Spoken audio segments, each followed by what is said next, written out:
you know, the floor is wet.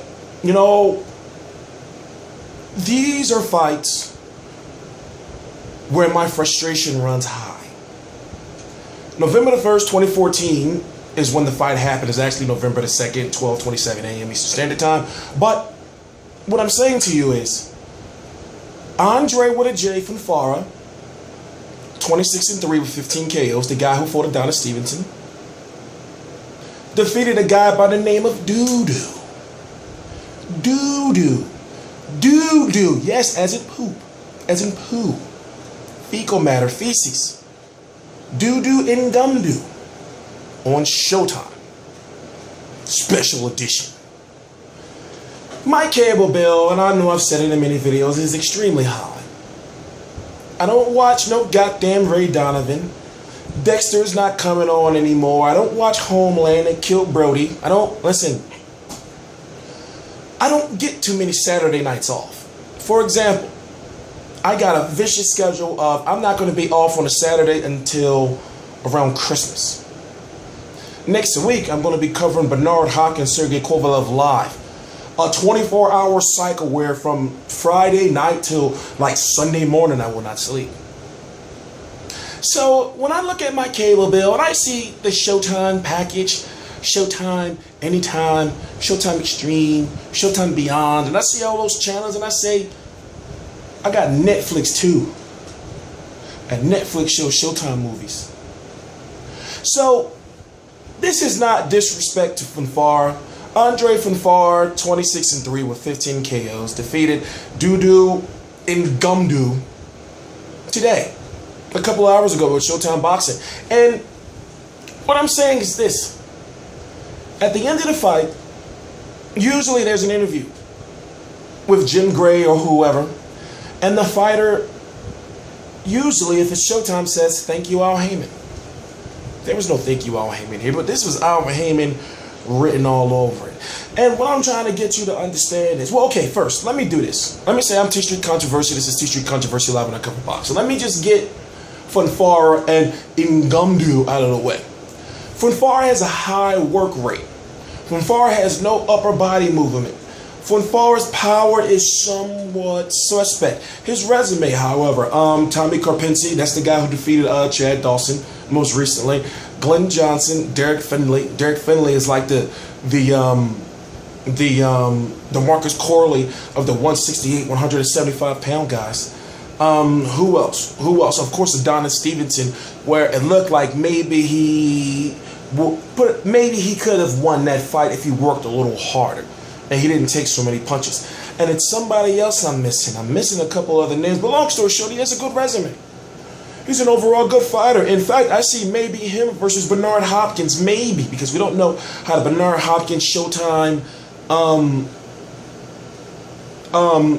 situation is right now. If Hopkins will even fight on Showtime again. And I can see Hopkins versus Fonfara. Why? Is because Sergey Kovalev and Hopkins is going to happen. Despite, okay, let's say if Hopkins wins. I got him winning, but it might be a sad day in Atlantic City. The dog is always snoring. You hear that? Every time I allow him to chill in on the videos, he does some shit like that.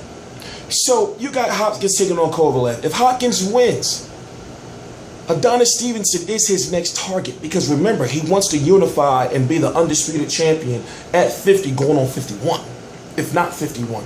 But here's a little bit of a situation. The number one contender is Jean Pascal. The Bell Center in Montreal, Jean Pascal and Adonis Stevenson are both Canadian, Haitian Canadian. So the Bell Center in Montreal has April 4th, 2015 already reserved, basically for them to the fight. So Bernard Hopkins would have to stay active, right? I mean, he's fighting in November, and then what, he's going to wait till like September or something like that, you know? And then maybe Adonis Stevenson loses to Jean Pascal, then we got Hopkins versus Pascal 3. Either way, it would be a good fight. Jean Pascal was a much better fighter, but let me go back to this Al Haymon thing. I remember when I first heard that Al Haymon signed Fonfara. Then I saw the Fonfara fighting in Chicago. In fact, I think it's the largest Polish population in the United States, if I'm correct. And I see him, you know, it's a poster what it's like Andrew Fonfara. He like, no, Andre Fonfara, and he just sitting there, and you see like the Chicago skyline in back of him. I'm like, thank you, Al Haymon. And you know you hit it big time when you got the Watsons of the brothers Watson coming out with, you know, those two twins, Sam Watson's sons. He's always out there with every Al Haymon fighter, and they say he's taking the shine. We don't know what he's out there for. I'm going to tell you what they do. They're like assistants to the fighters sent there by Al Haymon and Sam Watson. So basically, those are the guys that make sure, I guess, the fighters have their attire. Those are the guys that make sure that book the hotels for the fighters. You know, like stuff along those lines. So why do they come out to the ring and feel they got to be out there? I guess maybe that's just, and they're just Al Haymon conduits. Maybe they're just out there just to, you know, like, yeah, this is Al Haymon. We're Al Haymon. Fonfara is good. Fonfara is good because why? He does have a strong chin.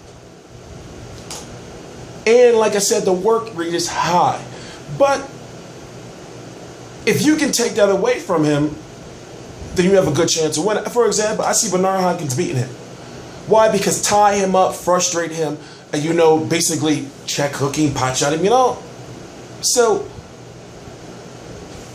I see where Al Haymon is going with him. Maybe a Chad Dawson versus a Fonfara, maybe. But with the matchmaking we've been seeing, and I guess I should save this for Google Hangout. That's what I'm going to do. The matchmaking we've been seeing, how can you imagine Al Haymon is going to match Fonfara tough, especially as he's just getting signed? That fight in Chicago, very successful. Looked like a sold-out crowd. So most likely he'll be fighting in Chicago again. But against who? The guy he was fighting name was Doo-Doo. Doo-Doo. Like, sometimes I think Al Haymon be trolling. Like, I think he look at the scouting reports of fighters and be like, Doo-Doo. Okay, yeah, it's him. We're gonna get this guy there.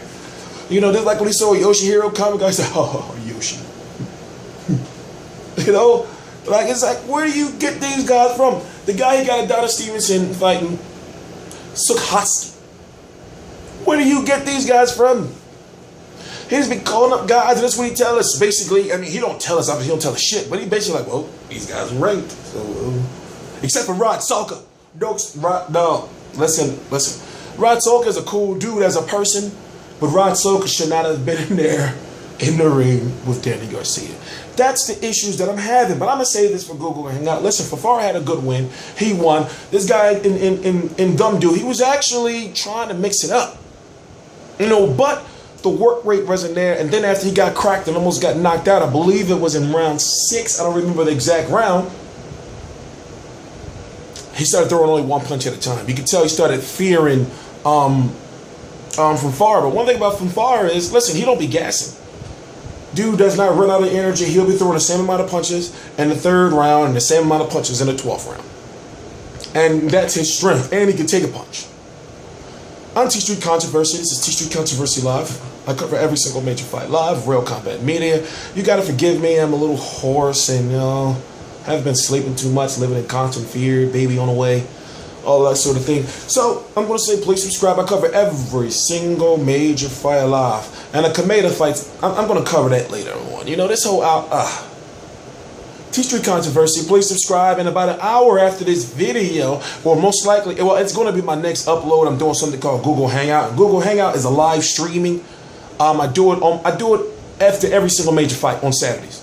So what we do is we get up there, we talk about boxing, we talk shit to base, you know, we just combine all our boxing knowledge and we debate on it. So I start off with the first half an hour or so, running my mouth, then people start coming in, trickling in, you know, one at a time, and then we just start, you know, debating.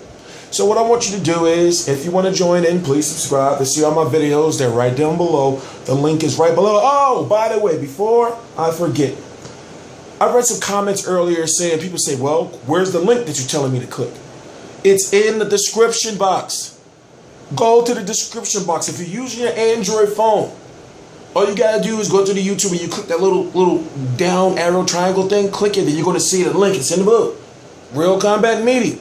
Click the link on the right side. Once you click, there's a poll for Hopkins versus Kovalev. I'm gonna read the results live. Friday, November the 7th. Right after the weigh-in. As soon as I get back, upload the weigh-in video. I'm going to listen. I am T Street Controversy. This is T Street Controversy Live, and I cover every single major fight.